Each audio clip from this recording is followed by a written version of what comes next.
Cameron, folks in the media have, and I guess social media to that instance, have come to take calling the lineup where Luke is at the 5, you're in, Kenny, Joel, and Pinson, the death lineup because of the plus minus you guys have and closing out, I guess. Do you guys have a name for that lineup? No, we don't. I'd say we just say, we're going smaller, slide through to the 4 is what we call it, or myself to the 4, just depending on who we're guarding, who we're playing. But I think we like using that lineup. I think that lineup has a lot of experience, and we can just change the pace of the game. So it's really a good lineup to change the pace of the game, and I think we enjoy playing it. Do you think Roy likes that lineup?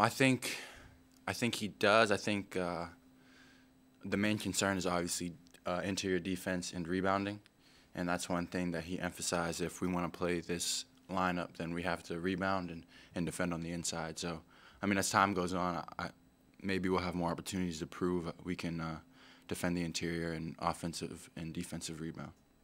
After 2 games back in the lineup, are you starting to feel almost 100% comfortable now? Yeah, I'm getting there. I feel like I'm making strides every day still. But this last week has done a lot. The last week and a half has done a lot for me, trying to get back into the lineup and all that. So, I'm really happy just to be back out there in general, and really looking forward to continuing to just, smooth things out.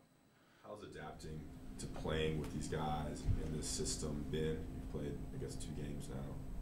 So, yeah. Any challenges? What have you enjoyed? Or what's it been like adapting to that? It hasn't been too bad. I think the biggest realization that I had to come to when I came here was that you have to hit the glass every time, and every up and down is an all-out sprint in transition.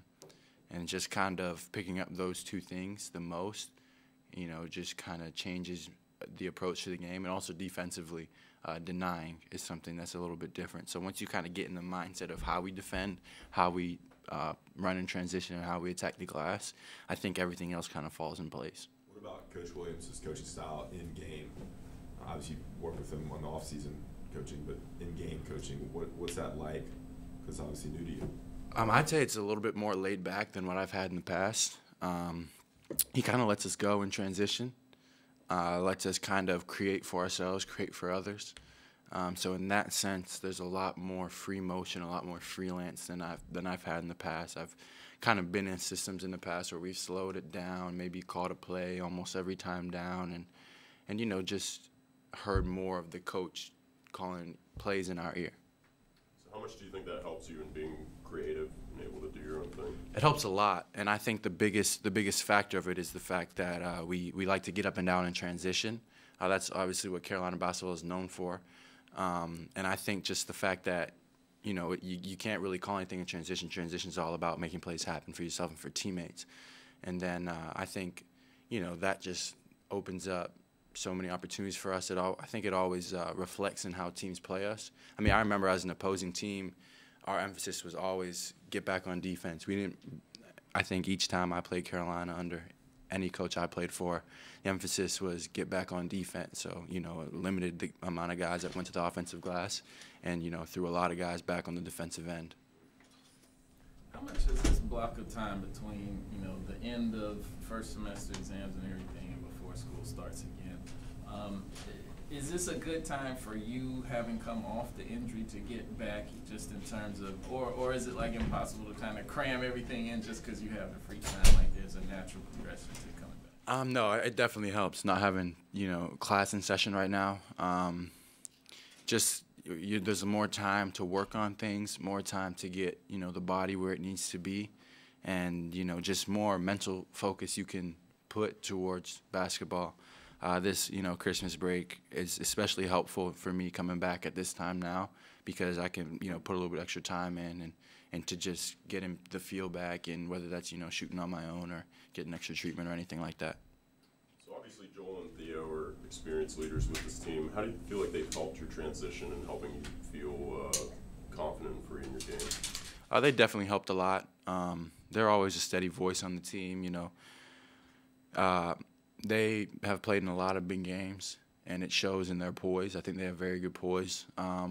I think everybody on this team, though, plays a big part in making people feel comfortable on the court.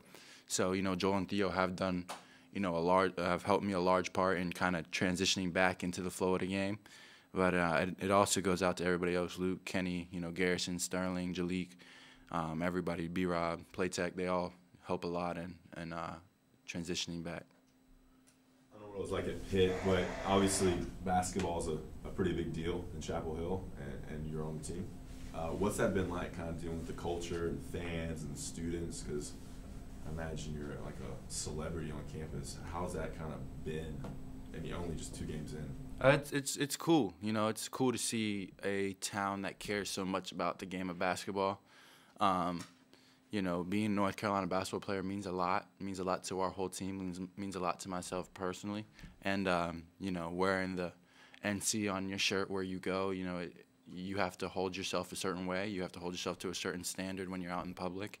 And people look, for us. People, can even look to see if we're doing something wrong, if we're doing something right. So just, I take that responsibility, seriously, and very, very happy to be wearing North Carolina colors. Any crazy fan stories or student stories? No, not yet. Nothing too crazy.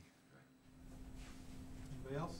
Seemed like you were, I know it's only 2 games, it's a small sample size, but it seemed like you were more aggressive against Ohio State. Like, you've started to do some of your own calculus that they need you, right? Like, you can't just be a bystander and watch. Even though however good Joel and Theo and Luke are, they actually need you.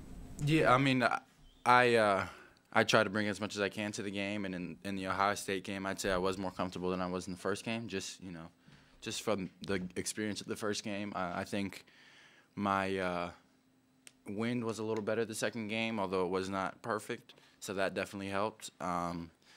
And just, like I said, everything that comes along with having extra practices, having extra games, I expect to be more comfortable going out there next game, with even more energy and contributing in any way possible and in even more ways than I did the last 2 tomorrow.